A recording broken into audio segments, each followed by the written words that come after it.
So, 1 month ago today, late at night, I landed in Ho Chi Minh City after flying in from Vancouver, Canada. And I wanted to do a quick video on my impressions and reflections on 1 month here in Vietnam. Lovely country, beautiful. The thing I like the most, the food. This country literally invented comfort food. Egg coffee, it's like coffee with eggnog in it. I was addicted from the first sip. It's fantastic. Other food that I've come to love is Banh Mi. It's a French baguette. The French occupied Vietnam. I don't know if you knew this, but at some point in Vietnam's history it was occupied by the French, and the French imparted a lot of culture, not just architecture. And so the Banh Mi is a baguette filled with like fried pork, fried eggs, grilled pork, some vegetables, ingredients like that. It's a great breakfast. It's great for lunch. You can have it for dinner. So Banh Mi is great. I had a seafood salad last night that was really good. I had for breakfast this morning grilled pork and fried eggs, and that was really splendid. I can't really remember the names of the dishes because the Vietnamese language is very mysterious to me. It's very odd and unusual, no offense intended. I know a few things. I know enough to say hello, how much, and thank you. That's literally an entire interaction as a tourist. Hello, how much does this thing cost, and thank you. You're off to a great start if you could do that. Xin chào means hello. Bao nhiêu is how much. Come on is thank you. I'm assuming I didn't butcher the pronunciation. But yeah, no, I'm having a good time here. I've already had one job interview. I'm waiting to see if the school wants me to come back for a second interview or another demo lesson.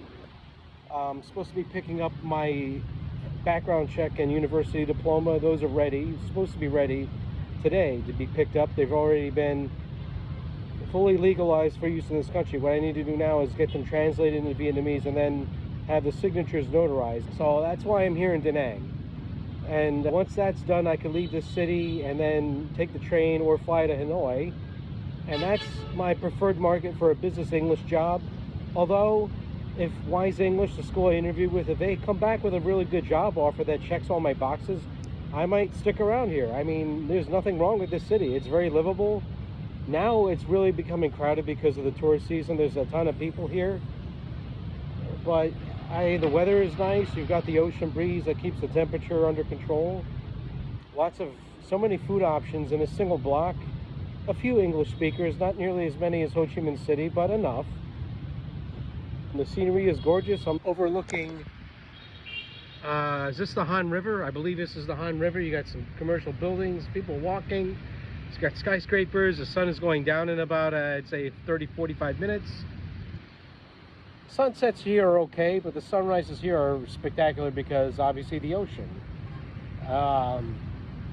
All in all, I know this is the honeymoon phase. I've only been here a month, like I said, but still, I could see myself making a living here. There's a big market for English teachers, so I want to tap into that and be a resource. Be a resource for the local population, just like I was when I was a student in Guatemala, Mexico. When I was going to school almost 2 years ago, I really enjoyed it because my 140-hour TEFL program included 10 hours of substitute teaching to local residents, ranging from 18 years old all the way up until retirement age. And the skill levels were anywhere from folks who had literally 3 weeks of English experience all the way up into 3 years experience. So it was a wide variety of students that I got to teach, and I really enjoyed them. They were really nice people, and on my very first lesson they said, "You are a good teacher, you are a good person," and that was heartfelt. But unfortunately, when I came back the next year, something changed. There was far fewer job openings, and the 3 schools that I did manage to land interviews with all needed me to be a resident first, and I don't have the income or the savings to qualify for residency in Mexico. So I left last year at the end of October empty-handed, no job offer, and I didn't feel too bad about it. I was like, all right, well, it is what it is. I gave it a legitimate try. Folks suggested I come back to Mexico as a tourist, but that doesn't solve the underlying problem of not enough job openings and the requirement for residency. And no matter what I do, I can't qualify for residency unless I get a really high-paying job, or I would need to quadruple what I have in savings at this point to qualify for residency. So unfortunately, Mexico is not a viable solution after all. Sadly, I'm sad to say, but Mexico was still fantastic. Great place. I made some good friends there, had a good life in the 5.5 months that I was there. But I had to move on. I don't want to overstay my visa. And then I went to Belize. And while I was in Belize, I was waiting to hear back from the United States government on a job offer. And when I was there in San Ignacio, Belize, I started to get this uneasy feeling in the pit of my stomach. A feeling that would not go away every time I thought about returning to the U.S. and going to live and work in Virginia for the patent office. I was like, you know, I have this bad feeling I can't shake, and conditions in the United States continue to deteriorate. You'd have to be living under a rock to not know what I'm talking about. Not just economically, but politically, it's a shit show. And I was waiting. I waited the entire month of November, heard nothing back from the patent office until nearly the last week of January, when I was finishing up my time in Guatemala City and getting ready to come to Vietnam. I finally heard from the patent office out of the blue. It's like, oh, where have you been? I've already made other plans, so I declined the offer. Where here in Vietnam, I've got exactly 2 months left in this country. I already had a job interview. I've got other employers in mind. I'm going to Hanoi in about a week to put in some serious job searching. I could exit Vietnam and come back for another 90 days, and I've got the savings. I still got enough savings to pull this off. But once my savings drops down to $10,000 and I don't have a job, then I'm going to have to make a hard choice and re-enter the U.S. and I would still be jobless and homeless. What would I do then? I don't know. But no, my chances in Vietnam are better. I'm better prepared and better equipped this time around.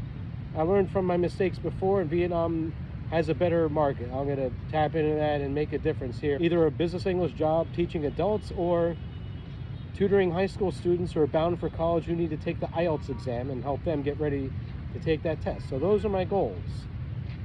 Yeah, maybe in a year, once I've gained some teaching experience, start a new business. I've already got the website. I started a website when I was in Mexico with hopes of building an English consulting business in Mexico, but without residency, same roadblock. If you don't have residency, you can't get a work permit.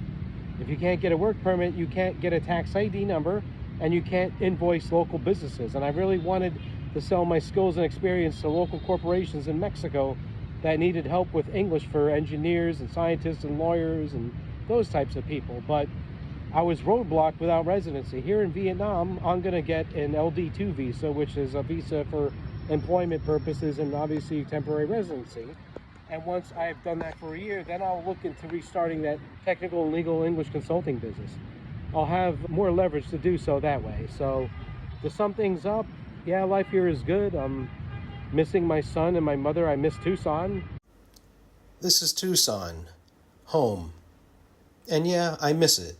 I miss my son. I miss the desert. I miss what's familiar. But after 1 month in Vietnam, I can tell you the life I'm building over here, it's worth it. If you're a single parent, empty nester thinking about making a move like this, then stick around. We're just getting started.